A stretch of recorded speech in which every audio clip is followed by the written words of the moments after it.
Hi, my name is Kara Ford, and today we're going to be talking about face negotiation theory of Stella Ting Toomey.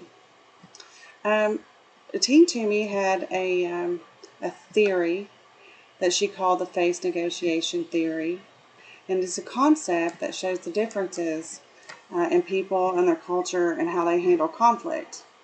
And in this, she shows that there are different people with different identities that come from different cultures that incorporate different values. Um, Culture begins with beliefs and finds expression in behavior. When when we are born into a culture and we adopt their behaviors, and therefore our behaviors are different than behaviors in China or South Korea or England, Canada, and culturally we can be different state to state inside the United States as well. So her theory was based on the fact that usually um, her theory is used when explaining negotiation and conflict and how different cultures handle themselves during those times of conflict, and that each person is represented by a face that he or she shows others in the time of conflict, and that's from Griffin 2013. Um, by saying face, Ting Toomey describes this as a public self-image, how you want others to see you and treat you during this time of conflict. So we must understand each other's cultures in order to understand how to negotiate in these times of conflict. And it describes that culture, and this is from Ting Toomey, 1988, is learned is a learned system of meanings that fosters a particular sense of shared identity and community among its group members. So, with saying that, Professor Harry Trandis, University of Illinois, that's from Griffin, 2013, made a distinction between cultures, a collectivistic culture and an individualistic culture.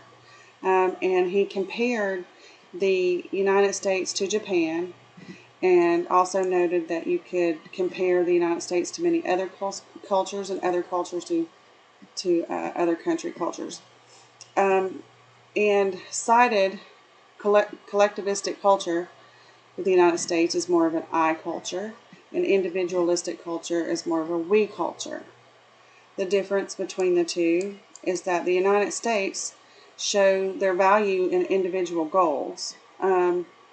They aspire to do personal goals and become better and maybe eventually get better for the group, but they're freewheeling, they aspire for themselves. The Japanese culture is a we culture. They value collective needs. They have a group responsibility. It's not an I. It's a how can we take care of each other. So, Ting Toomey shows us three ways of effective communication in cross culture. And so, three ways of effective communication in negotiation and conflict are having knowledge about the culture that you are dealing with, having mindfulness, so you pay attention to the differences. And she quotes, someone may have a handicap or an inability to do what you're asking them to do or to see what you're asking them to see. So be mindful of that situation, and also have good interaction skills. Communicate things appropriately to avoid cross-cultural conflict. So conflict communication styles that Ting Toomey talks about are learned behaviors through culture.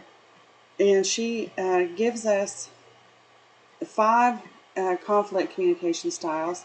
You have your dominating, where one person is above the other and rises, kind of controls the situation. Or you have a behavior of avoiding. Avoiding means you just stay away from the conflict together.